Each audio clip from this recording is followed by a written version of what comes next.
what not to do it is okay. All right, here we go. Let's see if this will connect. If not, I might have to. Here we go. There we go. We got it. Yay! It's kicking Excellent. it live. We're set, and I'm excited. This is fun.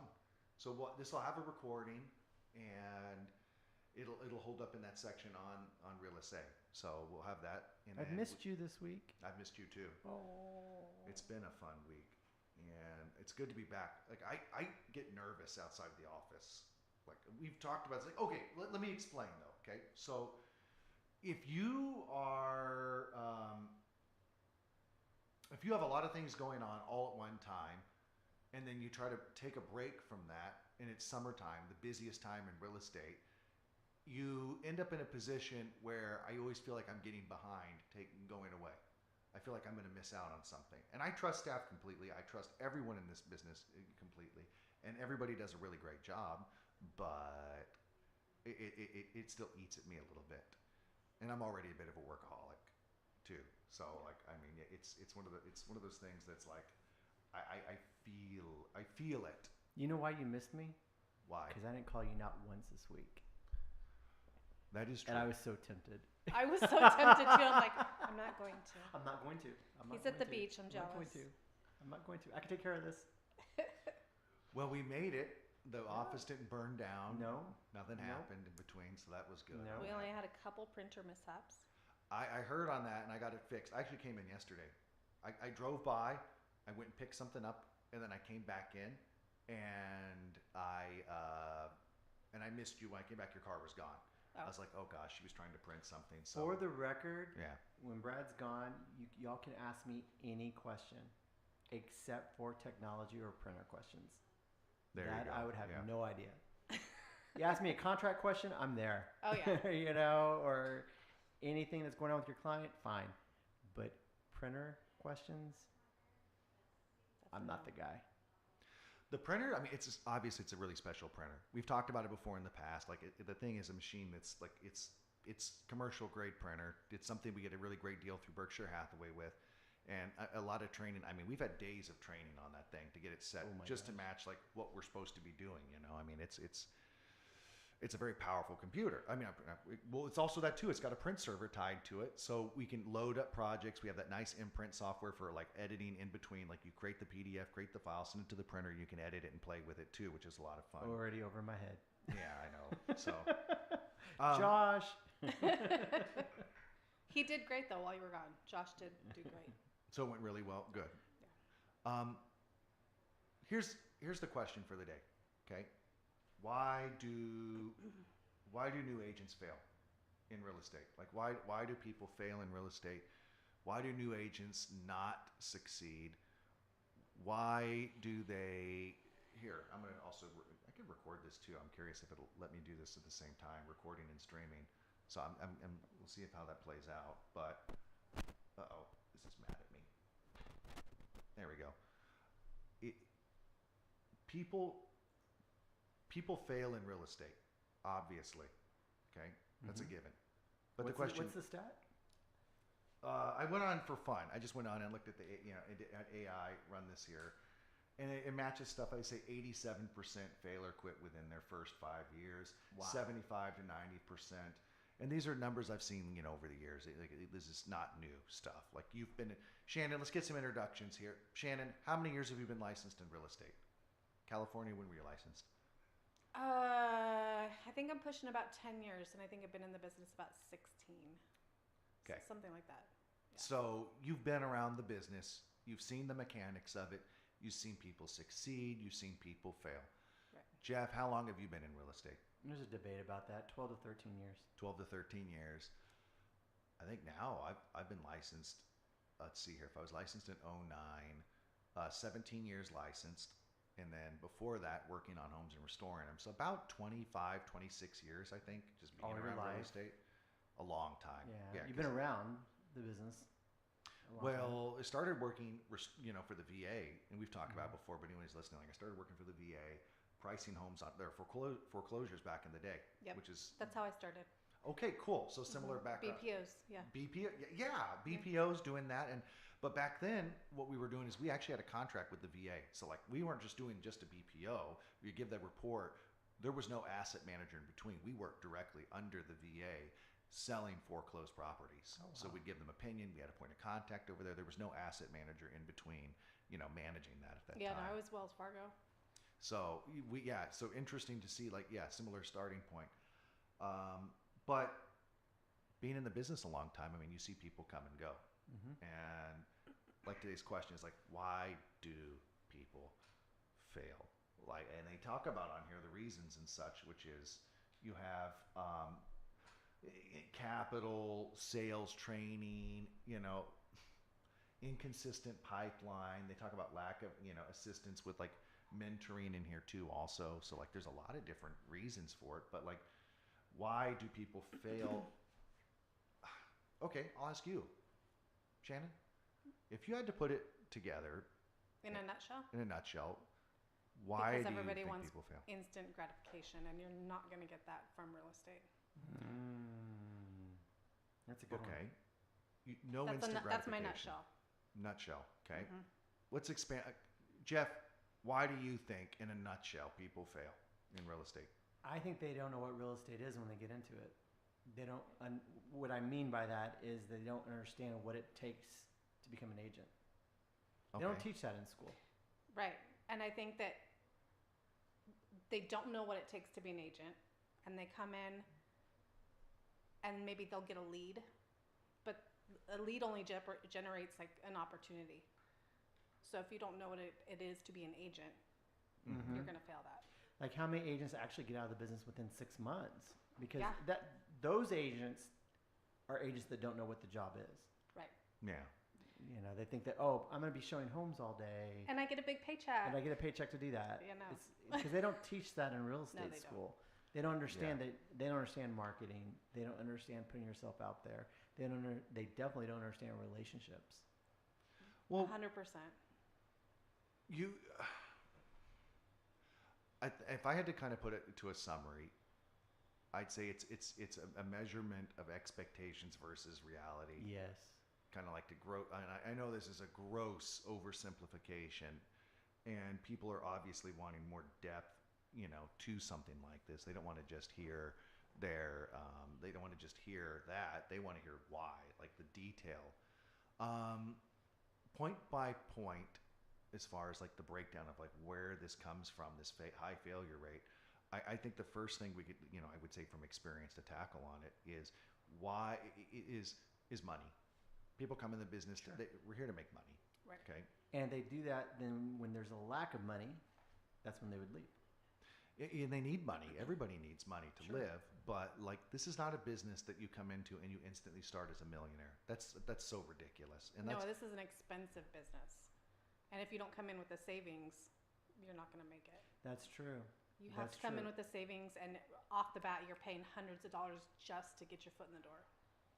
Although it is, and I'm going to use this term, opening up a business, it's probably one of the cheapest ways an entrepreneur can go about is real estate to open up a business versus like opening up a Subway or a McDonald's franchise or something like that.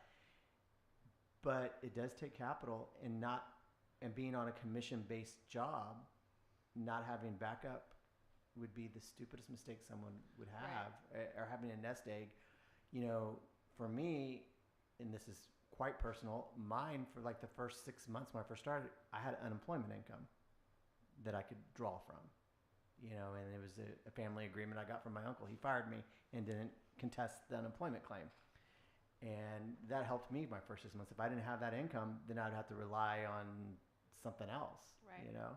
So having a nest egg, you're right, for about 6 months, at least 6 months with the income, because you're not going to get paid. well, you say that opening a real estate business is cheaper than opening a Subway. I'd make an argument that it is cheaper cash at the beginning but the income is lagged behind. Yes. The income, Yeah. you call it like you're not spending as much, but you deal with a different problem. You deal with this lag in income, and like and developing the business from the ground up takes certain skills, understanding of what you're doing. Again, expectations versus reality.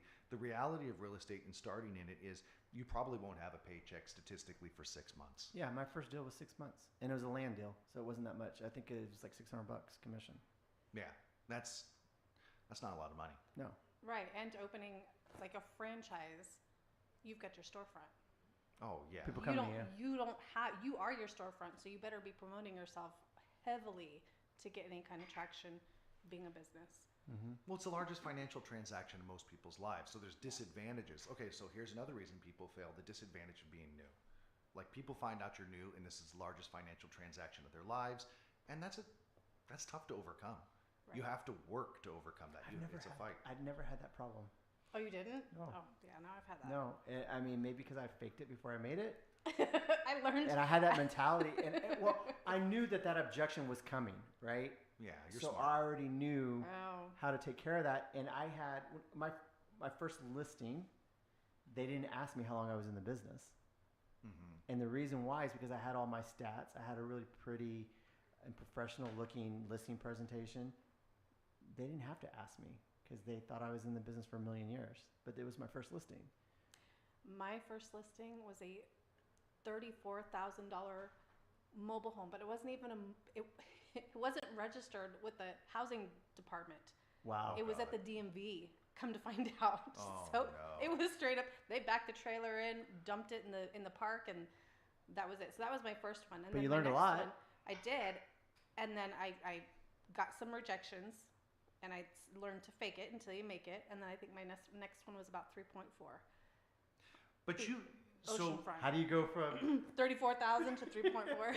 both of you had life experience before getting into real estate. That's Right. true. Okay. Yes. Like, and I think that's another thing too, is like when you're starting younger, I started from a little bit of a different point of view. I started in my early 20s, and I can't tell you how many times I had people ask me how old I was. We went in for a listing presentation. Yeah. That's Yeah. not fun.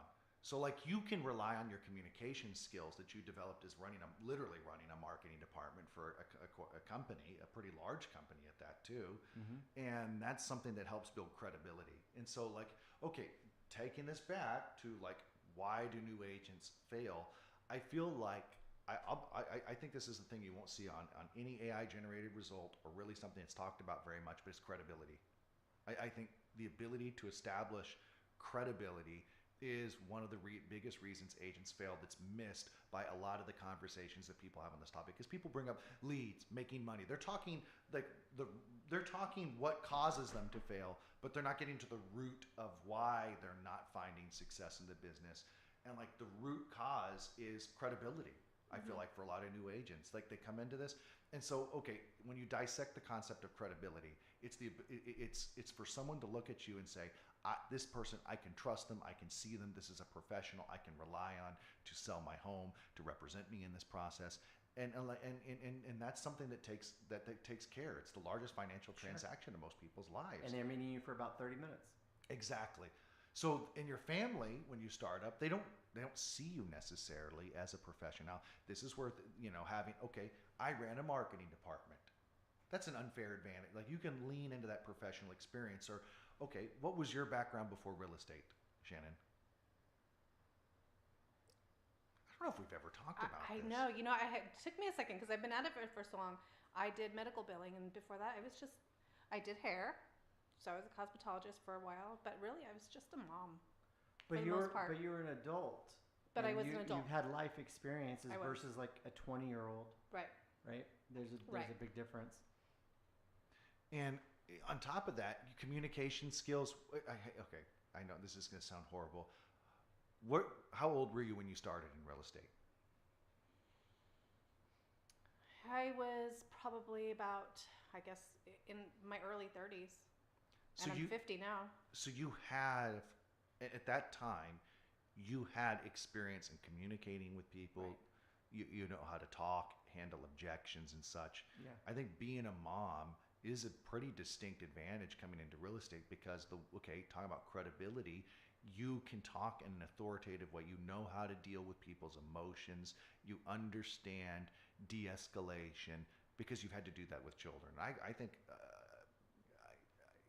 the emotions that people have as kids do not go away. They create barriers. I think people kind of like layer things over them, and they learn to control them more. But in a highly emotional experience or transaction like real estate, they have a tendency to come out.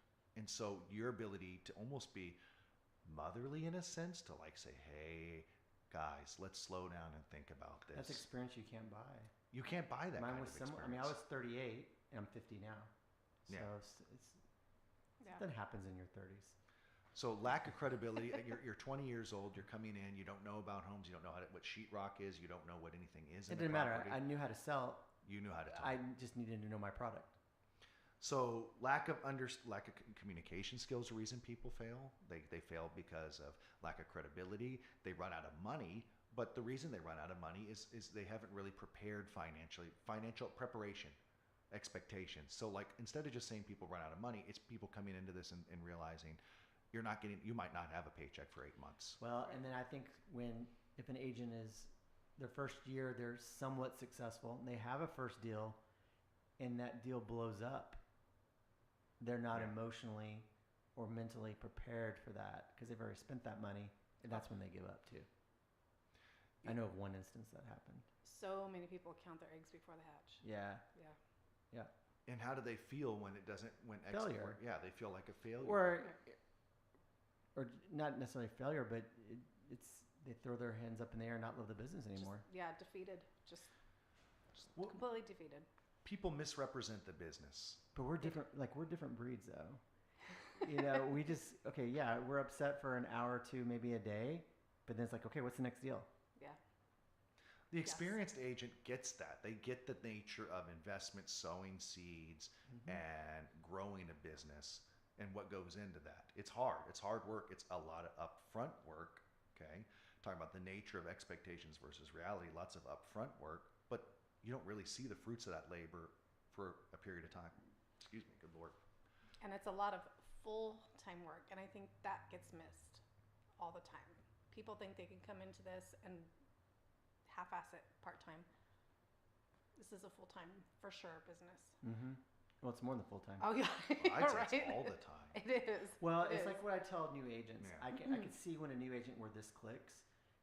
Real estate is not a job. It's not a career, which is a glorified job, a big boy job. Yeah. Yeah. This is your business, and nothing happens unless you make it happen. Yeah. This is a grind. Yeah, it's your own business. And when you have that click that it's your own business, well, then I don't care if I work 50-hour weeks or if I work all the time or, like my policy, and I get ridiculed for this from other agents, my policy is to answer my phone every day of the week, 8 in the morning till 10 o'clock at night. And some agents, get after me by that, right? Saying that I shouldn't be that available and I should have off time and stuff like that. And I'm like, it doesn't bother me. It doesn't bother Hector. So then why should it bother you? Well, again, expectations versus reality you have. Mhm. And test it when I'm on vacation if I answer my phone or not. You'll pick I up. do. I 100%. Mhm. And I think that's one of the only perks of the business, though, is that you can go on with your life to an extent because you're All you as need, long as you're always available all you need is a phone and maybe internet, I mean, and I can be and on a the move. solid team. you're free in real estate, but you're not free from responsibilities. Correct. Exactly. But you're not free from responsibilities in any business. That's reality. unless Right. unless you're French. French. Then it's illegal to call an employer to call after hours. Did you know that? I did not That know doesn't that. surprise me. No, it's illegal for an employer to call an employee during off hours. Wow. Wow. That's an interesting. Okay, so expectations versus reality. So you have this business where people are coming into it, they don't get the lag for growth. They don't get it that you're sowing seeds to grow. And there are ways, like there's lead generation, stuff like that. You can buy business and such, but like I've seen those models and I feel like you really lose, you are trading immediate success for the potential growth because you have a limited amount of time. And I think a big realization for failure, you're talking about how do you get around failing. I think when agents realize their time is the currency of their success, it's the currency of their marketing, it's everything to them. and like you have 24 hours in a day to connect with people, to establish yourself. Everybody has as the a same amount of professional. time. Exactly. They have the same amount of time during the day, and how you spend that actually matters. You come with this, you hit a very harsh reality that you can only be in one place at one time, and you have to choose how you're going to invest that. And like certain types of business, I think, can help people get started. I'm going to name drop. There's a company here in town that, works almost exclusively through Zillow leads. Or another one here, we just picked up an agent, one of our, I won't drop a name on this, but because this is going to be live, is we picked up an agent from Redfin, and that agent's highly successful, great guy. It's a different model. He grew sick of it, and it's not something in the amount of time he had to put into doing so many things, the way he told me about how he lived his life and such. And I don't think that's the way I'd want to live my life. And I don't think that's what people get into real estate for. They're employees. Yeah. Versus being independent. People have the image of the highly, like you, Jeff, have this nice work-life balance in your life, and you've worked hard years, a decade. I'd say you spent 5 years of hard work to kind of get yourself to that point. And Correct. like where you can have this machine that you can work with, you can manage, you can go on vacations, you have taken control of your time, you've learned this business, you're established. And for new agents and a lot of young people come in the business, the concept of spending 5 years to get to that point where you're able to have this model, this business, this machine that you can manage, grow, go on vacation, have money coming in, and have this established pipeline. Like I think a lot of people aren't willing to put the time in for that. The cost of that 5 years is freedom forever. In a sense, yeah. I was just thinking the other day, I was like, I could never work for anybody else, ever. I can't imagine going in an office No. and Punching a time card? Yeah. Can you imagine? No. Well, real estate agents, 5-year agents, studies have been done, have one of the highest life satisfaction ratings of any industry out there. I believe that. Yeah. I believe that. That makes sense. I really believe that's a big part of this. Is like that's the goal. And like, no one respects it. Like No. your 9-to-5 people, they never respect that. They don't know. Yeah. Okay, why do new agents fail? I think of a big one that AI is going to miss, and we might be missing too, is, and it's a big subject, communications. What do you mean by that? Communication, why they fail. They are afraid to ask for help. Yeah. They are afraid to communicate that they need help. And they fail in their craft because they don't communicate with people in the transaction, their clients. They don't communicate with other agents. I'm dealing with that right now with an agent that's not communicating. I'm like, I have a cash offer for you closing on the 24th and you haven't responded to me yet. That's insane. And the house has been on the market for 120 days.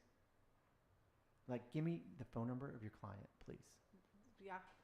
That's how I feel. That's exactly how I felt. Mm-hmm. I just closed on a deal in California last week. I couldn't get the agent to communicate with me whatsoever. So there's one fall right there. You're not communicating with the other agent.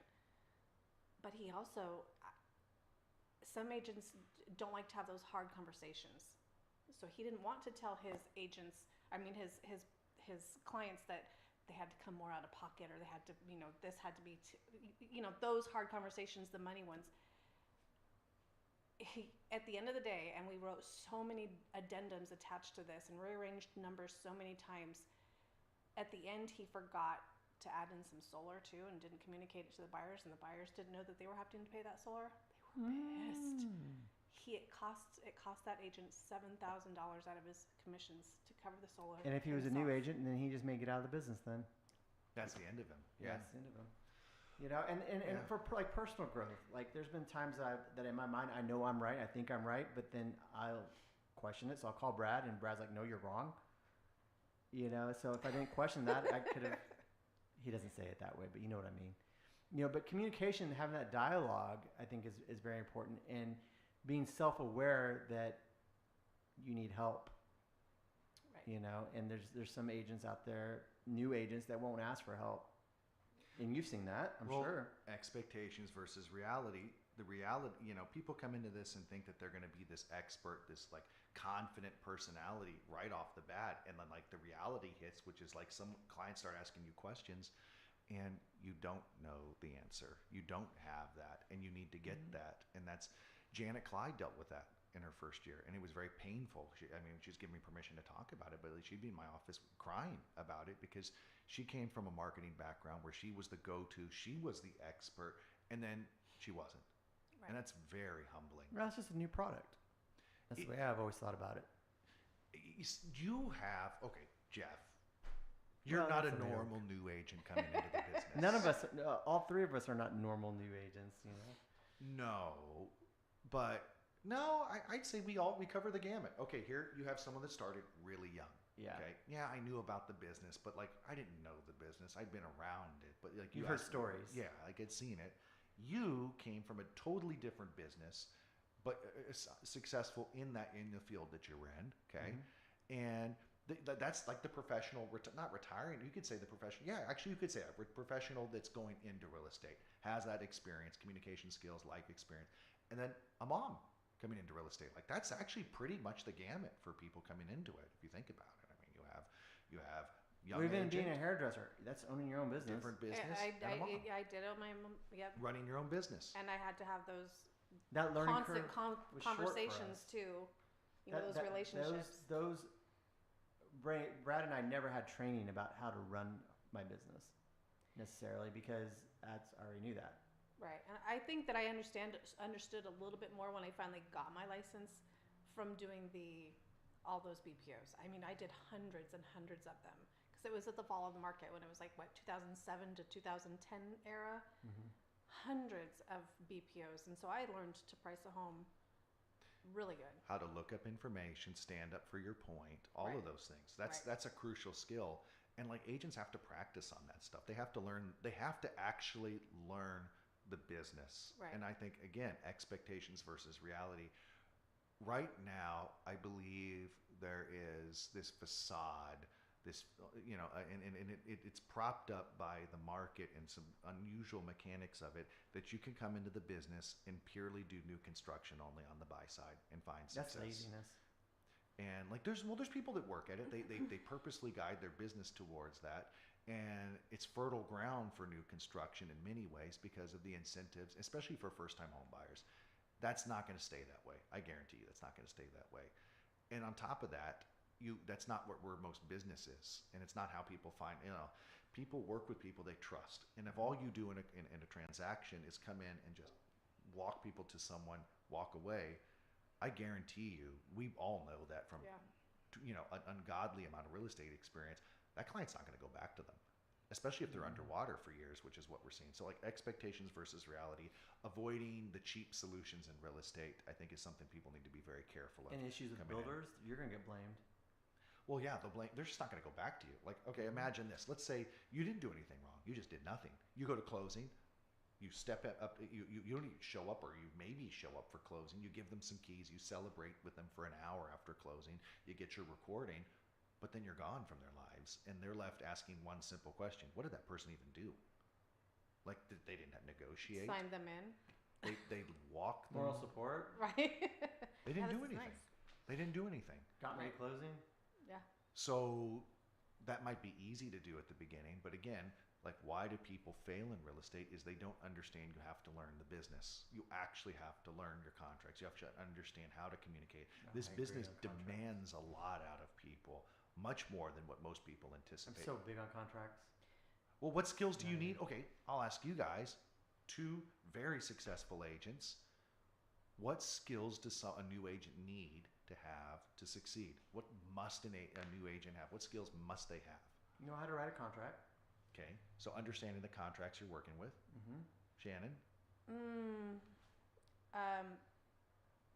I think understanding the market, and even that's hard because it's always evolving, and the contracts are always evolving. Like when I work on the other side of a deal with a new agent, like I don't find that.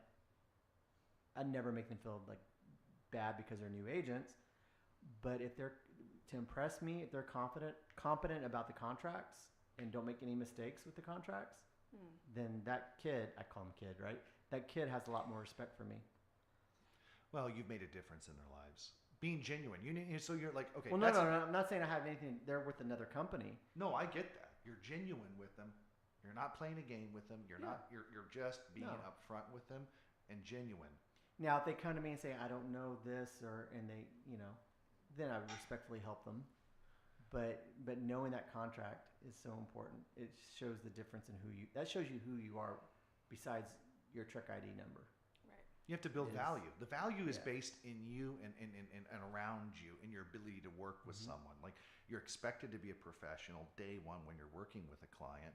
And the way the state of Texas, in particular, looks at this concept of broker-agent relationship, I think it's pretty clear. The broker's there to bridge the gap to professional, like in all cases.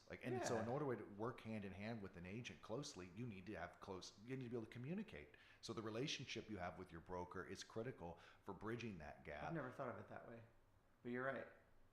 So, interesting point. Well, I think the Janet? relationship you have as a whole in a transaction too, like when you're helping this agent from another brokerage, how many agents do you come across that are so arrogant, and it's almost like you got to go to blows for the contract, who's going to win the negotiations?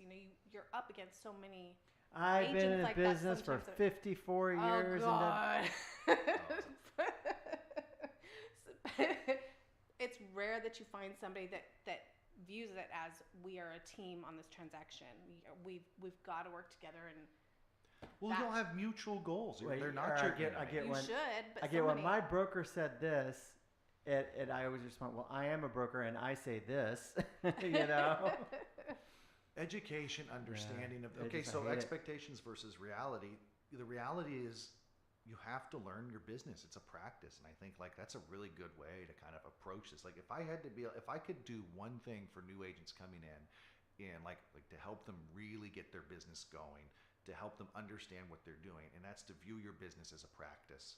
And what does that mean? Like, a practice is something you're continually studying. You never stop learning.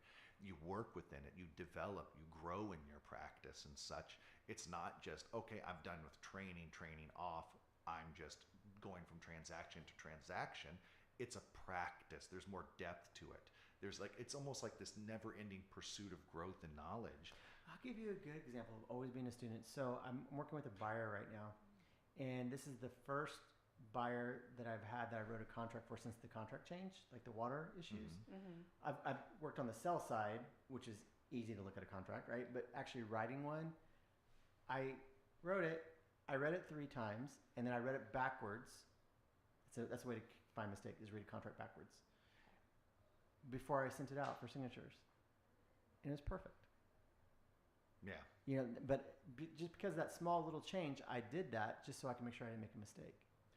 Because when you make a mistake and you present it to someone else, you're just showing them that you don't have value. Well, okay.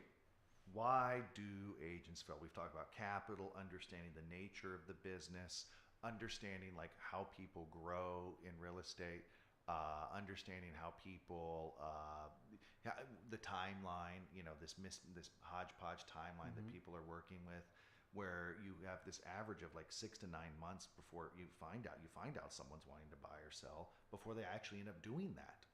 I can't tell you, Shannon, how many times do you hear about a friend who is buying or selling in a year or two? Oh, That's all the the time. norm.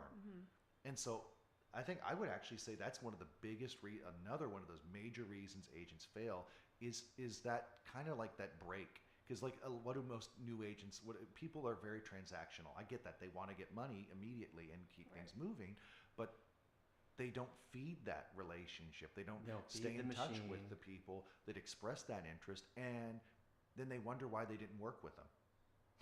Right. But I think it's pretty clear. Yeah. They didn't do their job. So your job is to stay in touch, consistent communication, how consistent, how organized your communication has to be, how much you need to stay in touch with people to stay front of mind in an industry with, there's a lot of competition. Maybe that's a big point to this too. There is a lot of competition. There's a whole lot of competition in real estate.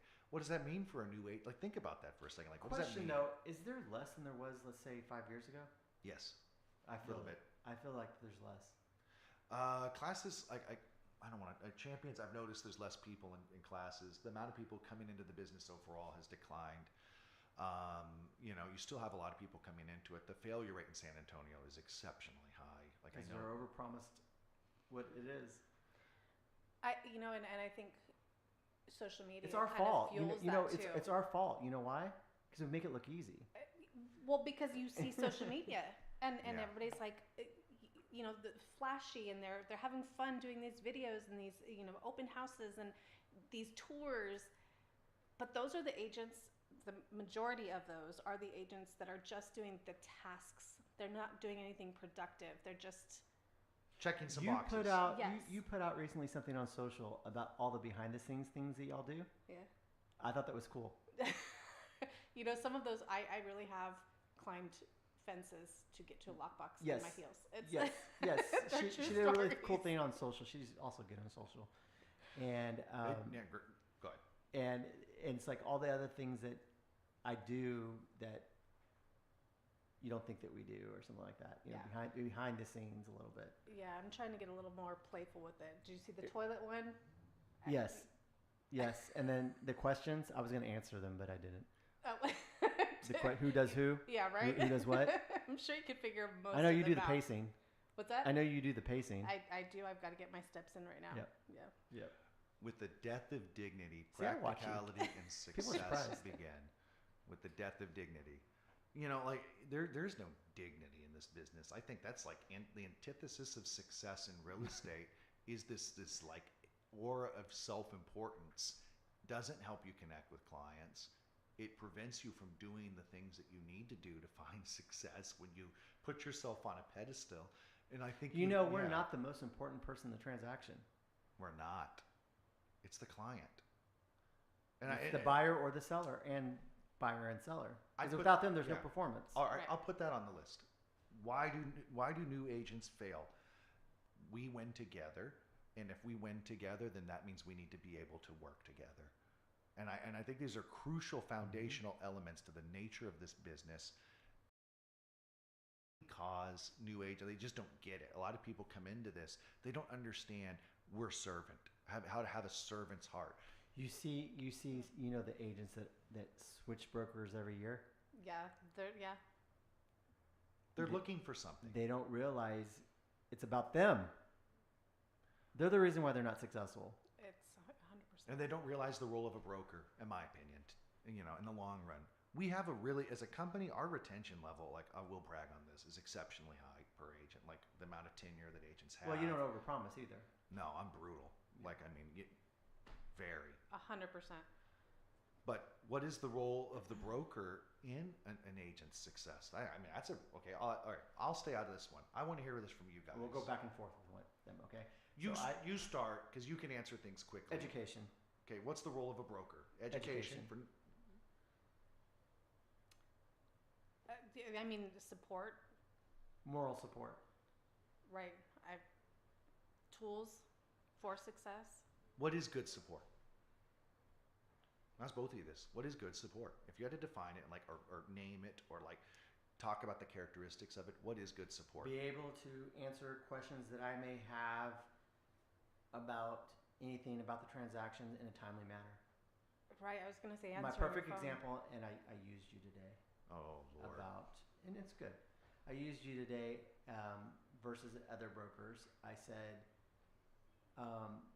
who can you call at 9 o'clock at night and can answer you a question about a transaction that's blowing up right now? And they kind of looked at me. I was like, your general manager, Brad. I was like, if you go somewhere else, you may get a team lead that's been in the business for a year.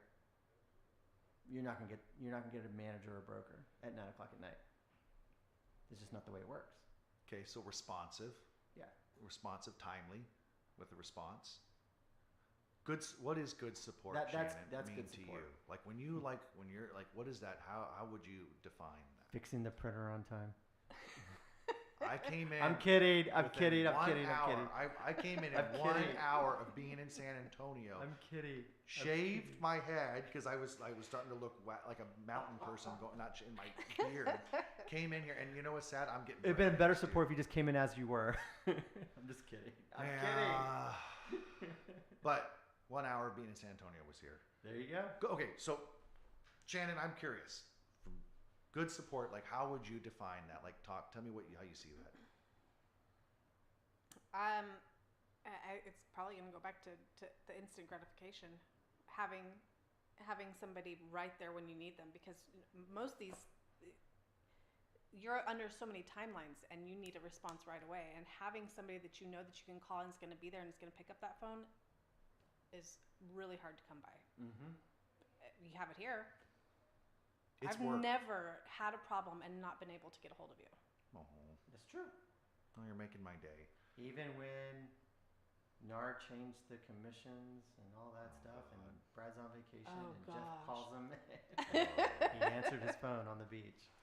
That was. Yes, The- I won't go into that that. was That's the not. worst. That's Oh my that's a. God. Well, it's just like with That's a okay. story. It's so funny. I would say, as I've matured, because I love my dad. He never really gave us a template for how to manage in real estate. So like when Brian and I came in, we were like really fresh, and we had to kind of learn this from scratch, like how to support people, and a question, like there's a lot of questions you learn to ask, like what do you really want to be, like what do you want to be, as a manager, like what are your goals, and like I want to work with people that appreciate me. I'll be very honest. I want to be appreciated because I put my heart into what I do. I Mhm. want to be appreciated. I want to work with people that see this business in the same way I see it, which is like, I think I summarized that earlier. It's a practice. And I think when you take, when people respect the business and respect your relationship, that's a really healthy way to work with someone for a long time. And that it helps me fulfill my goal of working with my friends for a lifetime. I love watching people grow. And I find the relationship that I have with agents, there's so many similarities to the relationship that agents have with their clients. You got to put your clients first. You got to communicate consistently, effectively with them. You have to be able to advise them. And that's the same role that you have at the broker level, and how I like to work with people. And I You like just that. have it with the same people all the time. And for new agents, like you talk about, like, good support being this fundamental factor, with education and support at the brokerage level. I also think it's important to have someone that's going to be genuine with you. I think the broker needs and agents and the culture, how an agent finds success is picking a culture, and it's such an overused word these days, culture, but like really, like when you go in and you're interviewing and you're trying to decide who can I grow with, a lot of new agents look at bells and whistles, but I think one of the most important factor. Yeah, as silly as that sounds, is like, vibe. can I work with these? No, I'm trying to it's appeal to the true. young kids right now. Vibe. It's true. Vibe is huge. Yeah. And if you're going to go into a snooty brokerage, and they're all out there. Well, it's that air. What of was the original self-importance. question? Well, we're talking I about forgot. the broker's Support. role of, like, how does a broker help with a new agent? Like, how do they prevent them from failing, and how do brokers throw agents into failing? Like, I think misrepresenting the business to their agents, I think, is critical. Putting people, like, I think the easy way to coach and grow with a new agent is to just literally put them into like this one size fits all marketing approach. Like, call this amount of people, do this thing, do this, that, without really Before I forget, considering them. Scripts. Another way Scripts, yeah. agents fail. They're not desperate enough. Yeah. That's true. There has to be, in sales in general, my grandfather taught me this, which is probably one of the best sales people I've ever met in my life. But he says in sales there has to be a little bit of desperation. And if there's, and then that will make you, number one, work harder, and number two, it'll make you think about what you're doing. But a little Motivation. Bit, a little bit. You say motivation, I say desperation. Same thing. It's the same. It's the same feeling. That feeling that you have, and a lot of new, and I mean new as in also young agents don't have that desperation. I had it because I was in my 30s and I was not. This was not going to be a failure. Similar situation, I'm sure. Yeah, The two agents that I trained today, they're both in their 30s. Same thing. They're willing to work. Well, I think they're both willing to work. but the why would be is I'm not going to go through this again. This is it. This is it. There's no plan B. Yeah. Right? So a little bit of the desperation. I find like some agents don't have it, and I'll be honest with you, Brad. I don't think I've ever told you this, but like when I'm training a new agent and I don't feel that desperation, I kind of get deflated because I'm like, Yeah. you know, they have the option to quit or leave the business. Right. And you feel like you're just spinning your wheels. But I have an agent that's in front of me that has been around the block in life, you know, and doesn't have the option of failing. I will do anything for that agent. Right. Well, they're matching your energy Correct. that you have in the business, your dedication, in a sense, like dedication, motivation, desperation. There's like a tie between all of those, and so like, okay, motivation. Shannon? What's the proper motivation for someone in the business? What's the right motivation? When you talk to all these agents, you've met so many people in this business. Okay, we'll use the word vibe. What's that vibe of success in real estate? Like for someone that's going to get it, that's going to go far. I like the people that are authentic, the genuine people that are in it to build the relationships, and They not appreciate just people. yes, because this Even is if they're a just total relationship. Even if they're the business. opposite agent. Yeah. Yeah. Like I'm vibing with this one agent so good right now, and like I want to recruit her to work here, but she's getting ready to relocate and move to New Mexico. No. And she's such a. I mean, we just vibe so well. You know. She asked me to do something, I do it. I ask her to do something, she does it. We have everything done, and it's just such a great vibe. Do you try and recruit when you have a good agent? Because I do. My I'm like, hey. My success rate of recruiting agents horrible. Ask Brad. Really? Well, there's not many people. There's not that very many you people I have, but prefer. the Yeah. 2 or 3 that I didn't work out. Oh. Well, I did well Yeah. in California. I enjoyed it. If I had somebody that I really enjoyed working with that was gonna go far in the business, I wanted to bring them on because I wanted more people like I think that. my better around. skills opposite is to weed people out. Well, I think that's my that better too. skill set. Yeah. well, you're a critical. Like you're not a negative person. No. You're a critical person. I'm a critical person. And that's like, I get that. Like you find the faults, you're not being negative necessarily. You're actually a pretty positive person, but you are very critical in how you evaluate things. Correct. And I think that's actually kind of, we're both critical, but I'm a little, I think see red maybe flags and they stick out. yeah, you can't, it's hard for you to get past that. Correct. Motivation, proper motivation for someone coming to the business, they have to love people. Yes. I think that's, there's And another you fundamental. can't fake that either. No. You can't fake that, and you can tell when someone is. Well, you're hitting you're all kind of saying the same thing, which is like people want to work with people they enjoy spending time with. They want to work with someone that they know cares about them in the largest financial transaction of their lives, and that there's value to that. Like that's all a part. Like people are choosing to work with you and everything that you bring, what you come with into this business, your life experience, the way you vibe. I think the way you're talk. right. Trust is so important in it. I mean, there's clients that I know for a fact, not necessarily did not like me. They did not like me, but they trusted me, and they knew I would get them through this deal and make it happen. And they've repeated business with me. But I could tell they would never want to go have a beer with me Yeah. because they just didn't.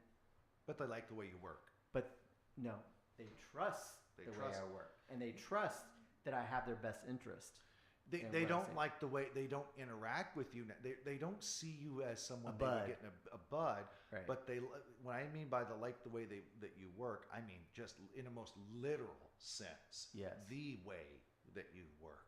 And you can't buy trust. That's got to be real or not. People size people up all the Mhm. time. I think that's one of the you come into this business and people can actually read people and like this is not you think this is like some great surprise or some great epiphany. It's not. We read people every day. You can tell when someone's unhappy. You can tell when someone doesn't like where they're at. You can tell when people are stressed. You do that if you're on the bus, riding the bus. You're scanning and reading people all the time, or a subway or something like that. Yeah. Everybody you come in contact with, you're constantly reading them. So like I would summarize it as this. You talk about why people fail, why people find success in this, and we're running low on time here, is you need to be the person that someone wants to work with in real estate. I mean, is that really that complicated? Yes and no, but yeah. I think if you start, it's so important to start like at these foundational elements, concepts. Like you need to be the person they want to work with. Right. And new agents coming in, they struggle. I think that's something that they're working to define that. That would be a good assignment for you to give. Is have someone write, why would someone want to work with me? I do that. Ah. Phrased slightly differently. I literally do that. I have people Sure. write an essay. And then have a 5-year agent do the same thing. And then have a 10-year agent do the same thing once Okay, a year. do it. Yeah. 10-year agent. I Write it. already did it. Oh, I you just told did you why. No, you need to put it in writing. You Well, just sure. said put it in writing. Well, sure, but I just said what it was. I'll literally write what I just said. That they trust me. They trust you. Yeah, trust. Like, what makes, okay, Shannon, with your experience in real estate, trust. How important is trust? And why do people need trust? What does it do for an agent? What is its role in this business? You're dealing with the most expensive deal in somebody's life, basically. So without trust, you've got nothing. And I have a lot of people that have worked and just based off of trust, and maybe they didn't like me. Right? But then it was a mission to like make them. Then I made it my mission to make them like me. Honesty. That's a part of trust. Like, is you're not going to play these games of mincing words or misrepresenting Use the things. big. Right. I'll use the big F word. Fiduciary. Yeah. And y'all have that? Do y'all have that word? Do y'all use that word in California? Fiduciary. Is that part of like how? Like, do y'all have that as ingrained in? Yeah, we do. Just framed a different. Do they use that word? Or they like? How do they frame the relationship that you're required to have? Like, how do they say you need to put your client first? It's just that. It's fiduciary. Okay, They so use that there. it is a fiduciary relationship too. Yeah. They use the same framing. Right. Yeah. I mean, that's all. Like, what makes people trust people? New agents come in and they think it's only about experience as to why Being people trust. available. Being available. But I would make an argument that when you're talking about, and I want to make sure I frame this specifically, when you come into the business, I think you need to understand and be on the same level with your client for how important this is. You see the deal the same way they do, as a life-changing event. You hold it in that respect. You put this business on that pedestal in the same way your client does, allows you, because if you see that, like, okay, for example, I need to get brain surgery, and I'm interviewing brain surgeons, and one of them is just joking about it, like seems like, oh yeah, it's kind of it, you know, I do it and stuff like that, versus the surgeon is like, this is this is a very important surgery. Spends as much time as you want on the appointment, answers every question, gives you resources to go look up. Yeah. Treats it just as Yeah. important as the client sees the transaction. I think the agent needs to see it just as important Empathy, or not more. sincerity. Right. Does that make Well, sense? we talked I last think I'm week. framing it, People just don't decide one day, I want to buy or sell a house. No. There's, I don't know if you saw it last week, but there's an event or something going on in their lives to make that happen. A divorce, a marriage, downsizing because kids left. There's something that happens. So you got to know what the why and get to that. That's how you're going to connect with your client versus it just being, I'm selling your house or I'm helping you buy a house. Right. There's always a reason. They're not buying a t-shirt, right? This is a life event that happened and you get to that. I mean, that was like an aha moment I had last week. Or was it last week? When I Yeah. read that thing? Yeah, Yeah. last week. If you didn't see it, go back and watch it. It's I'll have to interesting. watch it. Yeah.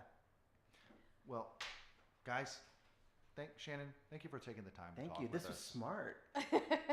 Thank you I for inviting me in. you did great. You did. You need to come Seriously. back next week. I want to talk about in the future. It could be next week would be my last week. Before What? your trip. I'm going on vacation. Oh, where are you going? I'll be going on vacation for 2 weeks.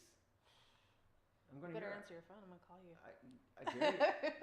Okay, so the policy. Let me finish the policy. I answer the phone every day of the week from 8 to 10. However, you get my voicemail. My policy is to call you back within 1 hour. Now that 8 to 10 works in my time zone, whatever time zone I'm in. Right. Yeah. Fair enough. Fair enough. Fair enough. Thanks, guys. Appreciate it. Oh no! What I want to talk about either next week or when I get back is, and I think this is a teaser for people to keep on watching, is I passed my real estate test exam, national, state, pass. Now what? Yeah. I think that'd be a good one. That'd be because fun. there's a lot of lag between I've seen agents between then and getting their first deal. Cool beans. That'd be fun. Good topic. Okay.